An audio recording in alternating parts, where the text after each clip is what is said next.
ഓം ശാന്തി. ഏതൊരു നല്ല കാര്യം തുടങ്ങുമ്പോഴും പറയാറുണ്ട്, ശ്രീ ഗണേശനെ പ്രാർത്ഥിക്കൂ. വിഘ്നവിനാശകൻ, ദുഃഖത്തെ ഹരിച്ച് സുഖം നൽകുന്നവൻ, സിദ്ധി വിനായകൻ ശ്രീ ഗണേശ്ജിയെ വളരെ സ്നേഹത്തോടെ മഹിമ പാടുന്നു, ഓർമ്മിക്കുന്നു, പൂജയും ചെയ്യുന്നു. ഓരോ കാര്യം തുടങ്ങുമ്പോഴും നമ്മൾ പ്രാർത്ഥിക്കുന്നു. എന്നാൽ കേവലം ഓർമ്മിക്കുക, മഹിമ പാടുക, ഇത് മാത്രം മതിയോ? എന്തുകൊണ്ട് നമുക്ക് പ്രേരണ എടുത്തുകൂടാ? ആ ശക്തിയിലെ വിശേഷതകളെ, നന്മകളെ നമ്മുടെ ജീവിതത്തിൽ പകർത്തിക്കൂടാ? കേവലം മഹിമ മാത്രം പാടുകയല്ല, നമുക്ക് ശ്രീ ഗണേശ്ജിയെ പോലെ ആയിക്കൂടെ? ശ്രീ ഗണേശ് ജിയുടെ ജനനകഥ കേട്ടിട്ടില്ലേ?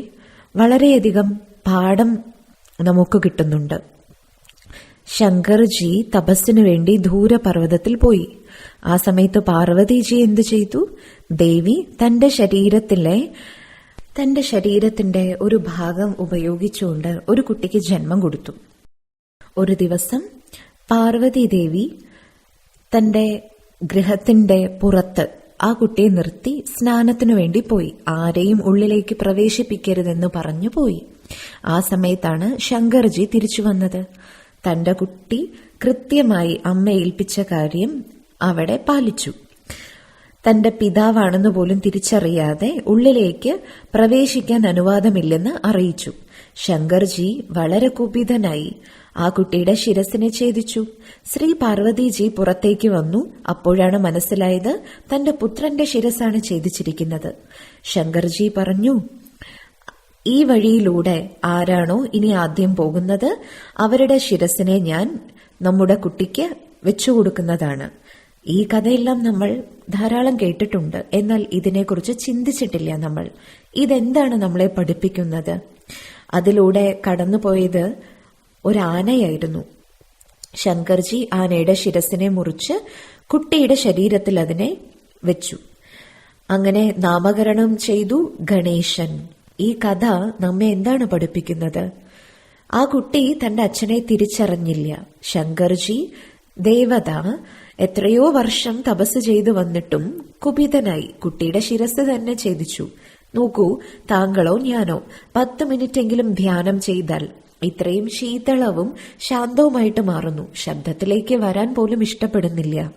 എന്നാൽ ഇത്രയും കാലം തപസ് ചെയ്തു വന്ന് ഒരു കൊച്ചു കുട്ടിയോട് ഇത്രയും കുപിതനാവുക, അതും കുട്ടി ചെയ്തത് കൃത്യമായ കാര്യമായിരുന്നു. നോക്കൂ, ഈ കഥയുടെ രഹസ്യം എന്താണ്? കുട്ടിയുടെ ഹത്യയല്ല ചെയ്തത്, കുട്ടിയെ വധിച്ചു എന്നതല്ല. പകരം ഡിഫറന്റ് ആയ അർത്ഥമാണ്. ആരുടെയെങ്കിലും ശിരസിനെ മുറിച്ചാൽ നമുക്കറിയാം അവര് മരിച്ചു പോകുമെന്ന്. എന്നാൽ ആ കഥയിൽ കുട്ടിയെ ഇല്ലാതാക്കി എന്നല്ല, മറ്റൊരു മൃഗത്തിന്റെ ശിരസ് എടുത്ത് കുട്ടിക്ക് വെച്ചു കൊടുത്തു എന്നാണ്. അതുപോലെ തന്നെ ഈശ്വരൻ ഈ ഭൂമിയിൽ അവതരിക്കുന്ന സമയത്ത് നമ്മുടെ ദേഹബോധം, അഹങ്കാരം, അതിൽ നമ്മൾ ഇരിക്കുന്നതുകൊണ്ട് നമുക്ക് ആ ശക്തിയെ തിരിച്ചറിയാൻ പറ്റുന്നില്ല. അതുകൊണ്ട് നോക്കൂ, കഥയിൽ എന്തു പറഞ്ഞു? തന്റെ ശരീരത്തിലെ പൊടിപടലങ്ങൾ കൊണ്ട് കുട്ടിക്ക് ജന്മം കൊടുത്തു എന്ന്. അതായത് നമ്മളും തിരിച്ചറിയണം, നമ്മൾ ഓരോരുത്തരുടെയും ശരീരം പഞ്ചതത്വ നിർമ്മിതമാണ്, മണ്ണാണ്. ഇതാണ് ദേഹബോധം. ദേഹബോധത്തിന്റെ കാരണത്താൽ നാം പരമാത്മാവിനെ തിരിച്ചറിഞ്ഞിരുന്നില്ല. പരമാത്മാവ് ആദ്യം എന്താണ് ചെയ്യുന്നത്? നമ്മുടെ ദേഹബോധത്തിന്റെ ശിരസ് ഛേദിക്കും, നമ്മുടെ അഹങ്കാരത്തിന്റെ ശിരസിനെ ഛേദിക്കും. ശങ്കർജി കുട്ടിയുടെ കഴുത്തിനെ മുറിച്ചു എന്നല്ലേ? നോക്കൂ, ശിരസ് മുറിച്ചു. അതിനു പകരം മറ്റേതെങ്കിലും ശിരസ് വെച്ചു കൊടുത്തു. അതിന് മറ്റ് ഏതെങ്കിലും ജീവികളെ വേദനിപ്പിക്കേണ്ട ആവശ്യമുണ്ടോ? നോക്കൂ, പരമാത്മാവ് എന്താണ് ചെയ്യുന്നത്? ആത്മബോധം നമുക്ക് നൽകുന്നു, നമ്മളെ വിവേകശാലികളാക്കുന്നു, ദിവ്യതയും ശുദ്ധിയും നിറച്ചു തരുന്നു. അത്രയും വിവേകം നിറഞ്ഞ ശിരസാണ് പരമാത്മാ തരുന്നത്. അതാണ് അഹങ്കാരം മാറ്റി വിവേകശാലിയാക്കി മാറ്റി. എന്നിട്ട് പേരു കൊടുത്തു ഗണേശൻ എന്ന്. ഗണേഷ് ജിയുടെ ശരീരത്തെ നമ്മൾ നോക്കിയാൽ ധാരാളം വിശേഷതകളുണ്ട്. ശരിയായ ജീവിത രീതി നമുക്ക് പഠിക്കാം. ജ്ഞാനത്തെ എങ്ങനെ ജീവിതത്തിൽ പ്രയോഗിക്കണം അത് പഠിക്കാം. ഏറ്റവും ആദ്യത്തെ കാര്യം, മസ്തകം വളരെ വിശാലമായതാണ്, അതായത് വിശാല ബുദ്ധിയാണ്. മറ്റൊന്ന് നേത്രങ്ങൾ വളരെ ചെറുതാണ്. ശിരസ് ഇത്രയും വലുത്, മുഖം ഇത്രയും വലുത്, പക്ഷെ കണ്ണിത്രയും ചെറുത്. അതായത് ബുദ്ധിശാലിയാണ്, ദീർഘവീക്ഷണമുള്ള വ്യക്തിത്വമാണ്. നമ്മൾ ദൂരെയുള്ളത് എന്തെങ്കിലും നോക്കുമ്പോൾ കണ്ണ് ചെറുതാകാറില്ലേ? അതായത് എല്ലാ കാലങ്ങളെയും തിരിച്ചറിഞ്ഞ് കർമ്മം ചെയ്യൂ. എന്തു ചിന്തിക്കുന്നോ, സംസാരിക്കുന്നോ, ചെയ്യുന്നോ അതെല്ലാം കർമ്മമായിട്ട് മാറും. അതിനാൽ അതിന്റെ റിസൾട്ടിനെ ചിന്തിച്ചുകൊണ്ട് മുൻകൂട്ടി അറിഞ്ഞുകൊണ്ട് വേണം ചെയ്യാൻ. അതാണ് വിശാല ബുദ്ധിയായിരിക്കണം, ദീർഘവീക്ഷണവും വേണം. മുഖം ചെറുതാണ്, അതായത് കുറച്ച് സംസാരിക്കൂ. ചെവി നോക്കൂ, വളരെ വലുതാണ്, അതായത് കൂടുതൽ ശ്രദ്ധിക്കൂ. കുറച്ച് സംസാരിക്കൂ, കൂടുതൽ ശ്രദ്ധിക്കൂ, കേൾക്കൂ, അതാണ് കാണിക്കുന്നത്. മറ്റൊന്ന് നോക്കൂ, ചെവി നമുക്ക് കാണാൻ സാധിക്കും മുറം പോലെയാണ്. അതായത് അനാവശ്യമായത് ഫിൽട്ടർ ചെയ്യാനും വേണ്ടത് മാത്രം ഉള്ളിലേക്ക് സ്വീകരിക്കാനുമുള്ള ശക്തിയാണ്. വ്യർത്ഥമായത് ഉള്ളിലേക്ക് പ്രവേശിക്കുക പോലും ചെയ്യരുത്. ആളുകൾ പറയും ഒരു ചെവിയിലൂടെ കേൾക്കൂ, മറു ചെവിയിലൂടെ കളയൂ. നടക്കില്ല. ഒരിക്കൽ കേട്ടാൽ അത് ഉള്ളിലേക്ക് പോവുക തന്നെ ചെയ്യും. ഒരു ചെവിയിലൂടെ കേട്ടു, മറു ചെവിയിലൂടെ പുറത്തേക്ക് കളഞ്ഞാലും ഇടയിൽ ആത്മാവുണ്ടല്ലോ, ബുദ്ധിയുണ്ട്. ആ കേട്ടതിന്റെ പ്രിന്റ് ഉള്ളിൽ ഉണ്ടാവുക തന്നെ ചെയ്യും. അതിനാൽ കേൾക്കാതിരിക്കൂ. മീഡിയയിലൂടെ, സോഷ്യൽ മീഡിയയിലൂടെ, കൂടെയുള്ള ആളുകളിൽ നിന്ന് എന്തെല്ലാം കേൾക്കുന്നുണ്ട്. കേട്ടോണ്ടേയിരിക്കും. Message after message after message കേട്ടോണ്ടേയിരിക്കും, ഉള്ളിലേക്ക് എടുത്തോണ്ടേയിരിക്കും. ഇത്രത്തോളം ഉള്ളിലെടുത്താൽ അതിന്റെ ക്വാളിറ്റി നല്ലതായിരിക്കണമെന്നുമില്ല. നമ്മുടെ മനസ്സെന്താകും? അതിനാൽ എപ്പോഴും ചെവി മുറം പോലെ ആയിരിക്കണം. വേണ്ട കണ്ടന്റ് മാത്രം, പോസിറ്റീവായത്, മറ്റുള്ളവരുടെ വിശേഷത മാത്രം കേട്ടുകൊണ്ടിരിക്കൂ. പിന്നെ ഗണേശിയുടെ കൊമ്പ് നിങ്ങൾ കണ്ടിട്ടില്ലേ? ഒരു കൊമ്പ് മുറിഞ്ഞിട്ടുണ്ട്. ഏകദന്തൻ എന്നല്ലേ കേട്ടിട്ടുള്ളത്? ഏകദന്ത എന്നാണ് പറയാറുള്ളത്. നമ്മുടെ ജീവിതത്തിലും സ്ത്രീ പുരുഷൻ എന്ന് പറയുന്ന ഭിന്നത, ഹിന്ദുവാണ് മുസ്ലിമാണ് ഈ വ്യത്യാസം, പ്രായം, നമ്മുടെ മതം, കാസ്റ്റ്, പ്രൊഫഷൻ, സീനിയോറിറ്റി, ഇതിലെല്ലാത്തിലും ഭിന്നതയുണ്ട്. ദേഹബോധം വന്നാൽ, അഹങ്കാരം വന്നാൽ അവിടെ ഭിന്നതയുണ്ടാകും. പരമാത്മാ വന്ന് ജ്ഞാനം നൽകിയപ്പോൾ ഏറ്റവും ആദ്യം എന്തു പഠിപ്പിച്ചു? ഞാൻ ആത്മാവാണ്, സർവരും ആത്മാക്കളാണ്. എല്ലാ ഭിന്നതകളും ഇല്ലാതാക്കി. ഒരു ലോകം, ഒരു കുടുംബം, ഒന്നേയുള്ളൂ. എന്തൊരു അഭിപ്രായ വ്യത്യാസമാണോ ഉള്ളത് അതിനെ ഇല്ലാതാക്കി. എപ്പോഴാണോ വിവേകം വരുന്നത് ഭിന്നത ഇല്ലാതാകും. അതാണ് ഏകദന്ത്. ഒരു കൊമ്പേ ഉള്ളൂ. മറ്റൊന്ന് തുമ്പിക്കൈ കണ്ടിട്ടുണ്ട്. തുമ്പിക്കൈന്റെ വിശേഷത എന്താണ്? എത്ര വലിയ വൃക്ഷത്തെയും പിഴുതെറിയാൻ സാധിക്കും. ഒരു കൊച്ചുകുട്ടിയെ സ്നേഹത്തോടെ എടുക്കാനും പറ്റും. അതേ തുമ്പിക്കൈ കൊണ്ട് കൊച്ചുകുട്ടിയെ എടുക്കുന്നു, വൃക്ഷത്തെ പിഴുതെറിയുന്നു. ആത്മാവ് വിവേകശാലിയായാൽ, സ്പിരിച്വാലിറ്റിയെ ധാരണ ചെയ്യാൻ തുടങ്ങിയാൽ, ആത്മബോധത്തിലേക്ക് വന്നാൽ നമ്മൾ സോഫ്റ്റ് ആയിട്ട് മാറും, സ്നേഹിയായിട്ട് മാറും. എന്നാൽ വളരെ ശക്തിശാലിയുമായിരിക്കും. പലപ്പോഴും നമ്മുടെ ഉള്ളിലൊരു വിശ്വാസമുണ്ട്, ആത്മീയത നമ്മളെ ദുർബലമാക്കുമെന്ന്. പോസിറ്റീവ് ആവുക അർത്ഥം ആളുകൾ നമ്മളിൽ ഭരണം നടത്തുമെന്ന് വിശ്വസിച്ചു. നമ്മൾ സിമ്പിളായിട്ട് മാറും, സ്ട്രെയിറ്റ് ഫോർവേഡ് ആകും, ആളുകൾ നമ്മളെ ചതിക്കുമെന്ന് വിശ്വസിച്ചു. ശരിയല്ലാതെ ആത്മീയത അർത്ഥം നമുക്ക് പെർഫെക്റ്റ് ബാലൻസ് വരും. സോഫ്റ്റ് ആകും, കൂടെ പവർഫുൾ ആകും, സ്നേഹിയായിരിക്കും, നിയമവും ഉണ്ടാകും. ഈ ബാലൻസ് ആണ് തുമ്പിക്കൈ പഠിപ്പിക്കുന്നത്. പിന്നെ ഗണേശി ദേവതയാണ്. പക്ഷെ വയറ് കണ്ടിട്ടുണ്ടോ എത്ര വലുതാണ്? മറ്റു ദേവതകളുടെയെല്ലാം ശരീരം നോക്കൂ, പെർഫെക്റ്റ് ആണ്, കഞ്ചൻ കായ എന്ന് പറയില്ലേ? എന്നാൽ ഗണേശ് ജിയുടെ ഉദരം വളരെ വലുതാണ്. വിവേകശാലിയായ ആത്മാവ് എല്ലാ കാര്യത്തെയും ഉൾക്കൊള്ളും എന്നതാണ്. ഇന്ന് ചില വ്യക്തികളോട് നമ്മൾ കാര്യങ്ങൾ പറയുമ്പോൾ പറയാറുണ്ട്, ഈ വ്യക്തിയുടെ ഉള്ളിൽ ഇത് ഇരിക്കില്ല. എന്നാൽ ഗണേശ് ജിയുടെ ഉദരം ഇത്രയും വലുതായിട്ട് കാണിച്ചു. അതായത് ഏതൊരു കാര്യത്തെയും ഉൾക്കൊള്ളുന്ന ആളാണ്. ഒരു ഭാഗത്ത് കേട്ടു, മറ്റൊരു ഭാഗത്ത് പോയി കേൾപ്പിച്ചു. അത് വിവേകശാലിയുടെ അടയാളമല്ല. വലിയ ഉദരം ഉൾക്കൊള്ളുന്ന ശക്തിയുടെ അടയാളമാണ്. എല്ലാവരുമായിട്ട് കൂടിക്കാഴ്ച നടത്തി, ജോലി ചെയ്തു. എല്ലാവരുടെ സംസ്കാരവും വ്യത്യസ്തമാണ്. എല്ലാവരെയും ഉൾക്കൊള്ളണം. അതാണ് വലിയ ഉദരം.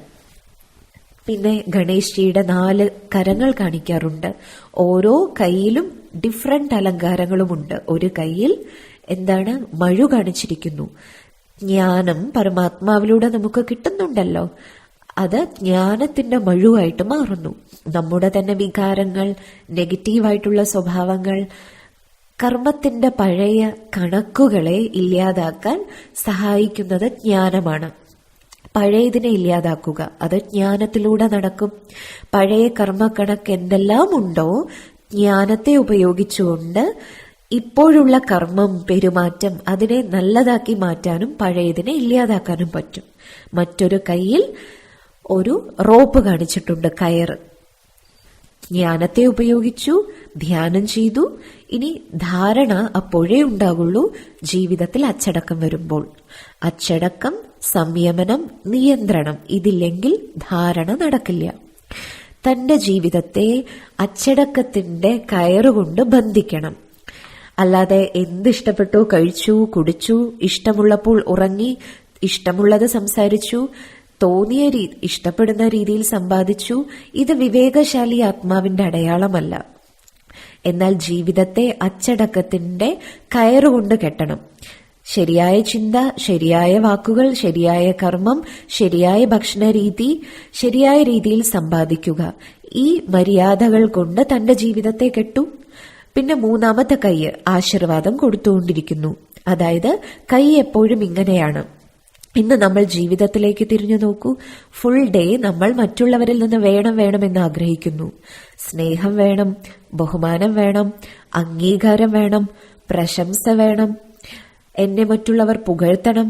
എപ്പോഴും കൈ ഇങ്ങനെയാണ്. എന്നാൽ ഗണേശ്ജിയുടെ കൈയോ എപ്പോഴും കൊടുക്കുന്ന രീതിയിലാണ്. അതായത് വേണം എന്നില്ല, എല്ലാം കൊടുക്കാനുള്ള ശക്തിയാണ്.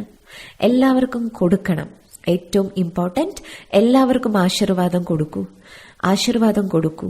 അതിനർത്ഥം ആരെയെല്ലാം നമ്മൾ കാണുന്നോ അവരുടെ സംസ്കാരം എന്തായാലും, സ്വഭാവം എന്തായാലും, അവർ തന്റെ സംസ്കാരം കൊണ്ടുവരുന്നു, അവർ അവരുടെ കർമ്മം ചെയ്യുന്നു. എന്നാൽ എന്നിൽ നിന്ന് അവരെ പ്രതി ശുഭചിന്ത, ശുഭമായ ശബ്ദം, ആശീർവാദമേ പോകാൻ പാടുള്ളൂ. കൈ ഇങ്ങനെ അർത്ഥം, എല്ലാവർക്കും ആശീർവാദം കൊടുത്തുകൊണ്ടിരിക്കും. പിന്നെ നാലാമത്തെ കൈയിൽ മോദകം, മധുരം കാണിച്ചിട്ടുണ്ട്. മോദകം, മധുരം, അതായത് ആത്മീയത ജീവിതത്തെ സിമ്പിളാക്കി മാറ്റും, സഹജമാക്കി മാറ്റും. എന്നാൽ കെയർലെസ് ആയിട്ട് മാറരുത്. നിരന്തരം ശ്രദ്ധയുള്ളവരായിട്ട് മാറൂ. പരിശ്രമമുള്ള കാര്യമാണ്. അതിനർത്ഥം ആത്മീയതയെ ജീവിതത്തിൽ സമ്പൂർണമായും കൊണ്ടുവരണം. അതിന് ശ്രദ്ധ വേണം, നിരന്തരമായ ശ്രദ്ധ വേണം, പരിശ്രമം വേണം. എന്നാൽ ഒരു പ്രാവശ്യം പ്രയത്നിച്ചാൽ മധുരത ജീവിതത്തിൽ കിട്ടും. അതിനർത്ഥം പരിശ്രമത്തിന്റെ ഫലം മധുരമായിരിക്കും. എന്നാൽ ഇത്രയെല്ലാം ജീവിതത്തിൽ ധാരണ ചെയ്തു, പിന്നെ പ്രശംസയും കിട്ടും, സഫലതയും കിട്ടും. ആളുകൾ നമ്മളെക്കുറിച്ച് നല്ല നല്ല കാര്യങ്ങൾ പറയാനും തുടങ്ങും. ആ സമയത്ത് ശ്രദ്ധിക്കണം, ജ്ഞാനത്തിന്റെ അഹങ്കാരം വരരുത്, വിവേകത്തിന്റെ അഹങ്കാരം വരരുത്. ഏത് കാര്യം പരമാത്മാവ് നമ്മളിലൂടെ ചെയ്തുവോ അതിന്റെ അഹങ്കാരം വരരുത്. അതാണ് സ്വീറ്റ് റെഡിയായി, അത് മധുരവുമാണ്. പക്ഷെ ഗണേശ്ജി അതിനെ കഴിക്കുന്നില്ല, കയ്യിൽ വെച്ചിരിക്കുകയാണ്. അതായത് വിജയം കിട്ടും, എന്നാൽ മഹിമയെ സ്വീകരിക്കുകയല്ല, അത് കയ്യിലുണ്ട്. ഏതൊരു മൂർത്തിയെ നോക്കൂ, ഗണേശ്ജി ആണെങ്കിലും ആ സ്വീറ്റ് കഴിക്കുന്നില്ല, കയ്യിൽ അതിനെ സൂക്ഷിച്ചിരിക്കുകയാണ്. ഇതൊരു റിമൈൻഡറാണ്. അതായത് സ്വപരിവർത്തനത്തിന്റെ യാത്രയിൽ പല വ്യക്തികളും നമ്മളെക്കുറിച്ച് നല്ലത് പറയും. Take care. ഒരിക്കലും അഹങ്കാരം വരരുത്. ഏറ്റവും വലിയ അഹങ്കാരം ബുദ്ധിയുടെ അഹങ്കാരമാണ്. അതിങ്ങനെയുള്ള അഹങ്കാരമാണ്, സൂക്ഷ്മമാണ്, തിരിച്ചറിയാൻ പോലും സാധിക്കില്ല. അത് അഹങ്കാരമാണ് എന്നത്. അതുകൊണ്ട് സ്വീറ്റിനെ പിടിച്ചോളൂ, പക്ഷെ കഴിക്കരുത്. ഗണേശ്ജിയെ ഇരിക്കുന്നതായിട്ടല്ലേ കാണിക്കുന്നത്. ഒരു കാല് മടക്കി വെച്ചിരിക്കുന്നു, മറ്റൊരു കാല് ഭൂമിയിൽ സ്പർശിച്ചിട്ടുണ്ട്. പെരുവിരൽ ഭൂമിയിൽ സ്പർശിച്ചിരിക്കുകയാണ്, കേവലം സ്പർശിച്ചിരിക്കുക മാത്രം. ഒരു കാല് താഴെ, ഒരു കാല് മുകളിൽ മടക്കി വെച്ചിരിക്കുന്നു. അതിനർത്ഥം ഈ ലോകത്തിൽ ജീവിക്കുന്നുണ്ട്. അതാണ് ഒരു വിരൽ ടച്ച് ചെയ്തു. ആത്മീയത അർത്ഥം ലോകത്തിൽ നിന്ന് വേർപെട്ടു പോവുക, വ്യക്തികളെ ഉപേക്ഷിക്കുക, ജോലി ചെയ്യാതിരിക്കുക എന്നതല്ല. ഒരു കാൽ താഴെ വെച്ചു അർത്ഥം എല്ലാം ചെയ്തോളൂ, ഒരുമിച്ച് ജീവിച്ചോളൂ, സുന്ദരമായിട്ട് ജീവിച്ചോളൂ, ജോലി ചെയ്യൂ, ബിസിനസ് ചെയ്യൂ, വേറിട്ടിരിക്കുക, സ്നേഹിയായിരിക്കുക, എല്ലാം ചെയ്യൂ. എന്നാൽ ഒന്നിന്റെയും ആകർഷണത്തിലേക്ക് പോകരുത്. എല്ലാവരുടെ കൂടെയും ഇരിക്കൂ, എല്ലാവരുടെ സംസ്കാരത്തെയും കണ്ടോളൂ, പക്ഷെ തന്റെ ആത്മീയ വ്യക്തിത്വം നഷ്ടപ്പെടുത്തരുത്. എല്ലാവരുടെ കൂടെ ഇരിക്കൂ, പക്ഷെ വേറിട്ടിരിക്കൂ. ഇത്രയും മഹാനതയെ ജീവിതത്തിൽ ധാരണ ചെയ്താൽ, ജീവിതത്തിൽ കൊണ്ടുവന്ന് ശ്രീ ഗണേശ്ജിയെ പോലെ നമുക്കാവണം. ആ ശക്തിയുടെ വാഹനം എന്താണ്? ദേവതയല്ലേ? സുന്ദരമായിരിക്കണ്ടേ ഇരിപ്പിടം, വാഹനം? പക്ഷെ മൂഷിക വാഹനമാണ്. മൂഷികൻ എന്തിന്റെ അടയാളമാണ്? നമ്മൾ നോക്കിയാൽ ഫുൾ ഡേ എന്തെങ്കിലും കാർന്നുകൊണ്ടേയിരിക്കും. ഭക്ഷണ സാധനം അല്ലെങ്കിലും, അതൊരു വയറാണെങ്കിലും പ്ലാസ്റ്റിക് ആണെങ്കിലും സദാ കാർന്ന് കഴിച്ചുകൊണ്ടേയിരിക്കും. നമ്മുടെ കർമ്മേന്ദ്രിയങ്ങളുടെ അടയാളമാണിത്. ഫുൾ ഡേ എന്തെങ്കിലും കണ്ടുകൊണ്ടിരിക്കും, എന്തെങ്കിലും കേട്ടുകൊണ്ടിരിക്കും, കഴിച്ചുകൊണ്ടിരിക്കും, കുടിച്ചുകൊണ്ടിരിക്കും, ആവശ്യമില്ലെങ്കിലും. എന്ത് മുന്നിൽ കണ്ടോ കാണും, കേൾക്കും. അതായത് കർമ്മേന്ദ്രിയങ്ങളിൽ കൺട്രോൾ ഇല്ല. അതിനാൽ മൂഷികൻ അർത്ഥം കർമ്മേന്ദ്രിയങ്ങളുടെ അടിമയായിട്ട് മാറി എന്നതാണ്. മറ്റൊന്ന്, മൂഷികൻ ചെറിയ ഹോള് മതി, അതിലൂടെയും ഉള്ളിലേക്ക് പ്രവേശിക്കും. നമ്മൾ പറയില്ലേ, വാതിലടച്ചു, ജനലടച്ചു, എന്നിട്ടും ഈ എലി എങ്ങനെ ഉള്ളിലേക്ക് വന്നു? മൂഷികന് വലിയ സ്ഥലമൊന്നും വേണ്ട, ചെറിയ ഹോളിലൂടെ ഉള്ളിലേക്ക് വരും. അതുപോലെയാണ് വികാരങ്ങൾ, ദുർബലതകൾ, കുറവുകൾ അറിയുക പോലും ഇല്ലാതെ എങ്ങനെ ജീവിതത്തിൽ വന്നു എന്ന്, എവിടെ നിന്ന് വന്നു എന്ന്. എലി ആരെങ്കിലും കടിച്ചാൽ ആദ്യം അനസ്തേഷ്യ കൊടുക്കുന്നത് പോലെയുള്ള എഫക്റ്റ് അറിയുക പോലും ഇല്ല എലി കടിച്ചു എന്ന്. അത്രയും സ്റ്റിൽനെസ് ആയിരിക്കും. കുറെ സമയത്തിന് ശേഷമാണ് വേദനിക്കുക. വികാരങ്ങളും അതുപോലെയാണ്, ഡിസ്ട്രാക്ഷൻസ് അതുപോലെയാണ്. ആദ്യം നമുക്ക് അറിയുക പോലും ഇല്ല, നല്ലതായിട്ട് തോന്നും, പക്ഷെ വേദന പിന്നീട് കിട്ടും.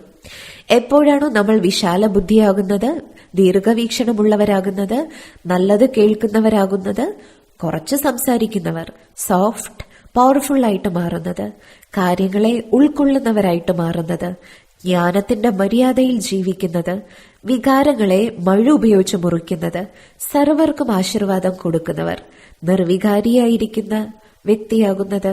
ഇതെല്ലാം നമ്മൾ ചെയ്താൽ നമുക്ക് കർമ്മേന്ദ്രിയങ്ങൾക്ക് മുകളിൽ, വികാരങ്ങൾക്ക് മുകളിൽ നമുക്ക് സമ്പൂർണ്ണ വിജയം നേടാൻ സാധിക്കും. അതായത് അങ്ങനെയുള്ള ആത്മാവ് ശ്രീ ഗണേശ്ജിയെ പോലെ എലിയുടെ മുകളിൽ ഇരിക്കുന്നു.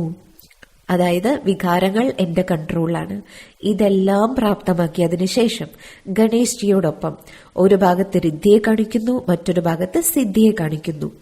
ഗണേശ്ജിയുടെ 2 പത്നിമാരാണ് എപ്പോഴും ഗണേശ്ജിയുടെ കൂടെയുണ്ട്. സ്പിരിച്വലായ സോൾ.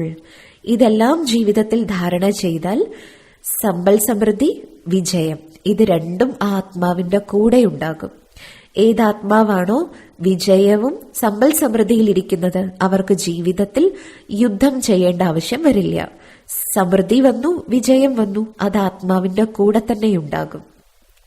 മറ്റൊരു സുന്ദരമായ കഥയുണ്ട്. ഗണേശ്ജി, അതോടൊപ്പം ഗണേശ്ജിയുടെ സഹോദരൻ ലോകം മുഴുവൻ കറങ്ങിയിട്ട് വരാൻ ഒരു വെല്ലുവിളി സ്വീകരിച്ചു. സഹോദരൻ എന്ത് ചെയ്തു? എല്ലാവരെയും കറങ്ങിയിട്ട് വന്നു. പക്ഷെ ഗണേശ്ജി എന്ത് ചെയ്തു?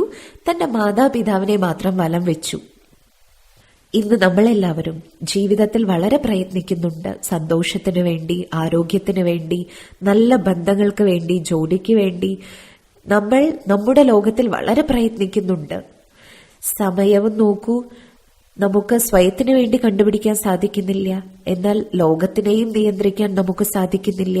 എന്നാൽ ആരാണോ സ്വയത്തെ ഈശ്വരനോടൊപ്പം കണക്ട് ചെയ്യുന്നത്, അതായത് ആരാണോ തന്റെ മാതാപിതാവുമായി ബന്ധം വെക്കുന്നത്, പരമാത്മാവുമായി കണക്ഷൻ വെക്കുന്നത്, ഓരോ സങ്കല്പവും ശുദ്ധമാകും, ഓരോ ശബ്ദവും കൃത്യമാകും. അവർക്ക് ആരോഗ്യം കിട്ടും, ശക്തി കിട്ടും, അവരുടെ ജീവിതം സുന്ദരമായിട്ട് മാറും, നാച്ചുറൽ ആകും.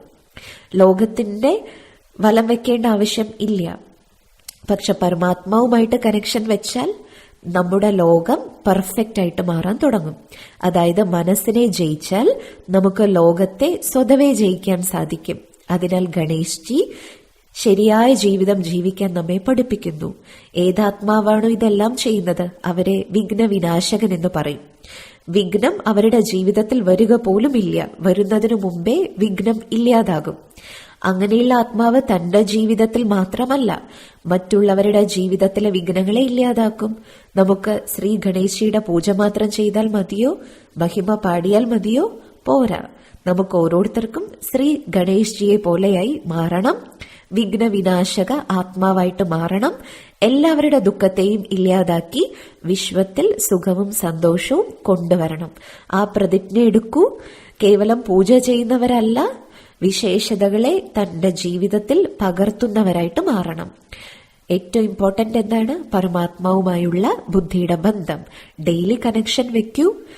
ജ്ഞാനത്തെ ഉള്ളിൽ നിറച്ചുകൊണ്ടിരിക്കൂ. അഹങ്കാരത്തിന്റെ ശിരസിനെ ഛേദിച്ചുകൊണ്ടിരിക്കൂ, മുറിച്ചുകൊണ്ടിരിക്കൂ. ആത്മീയ വ്യക്തിത്വമുള്ളവരായിട്ട് മാറൂ. ആത്മബോധത്തിൽ ജീവിക്കൂ. അപ്പോൾ ജീവിതം ശ്രീ ഗണേശ്ജിയെ പോലെ വിഘ്നവിനാശകന്റേതായി മാറും. തന്റേത് മാത്രമല്ല, തന്റെ കൂടെയുള്ള എല്ലാവരെയും സഹായിക്കാൻ പറ്റും. ശക്തിശാലികളായിട്ട് മാറാനും നമുക്ക് സാധിക്കും.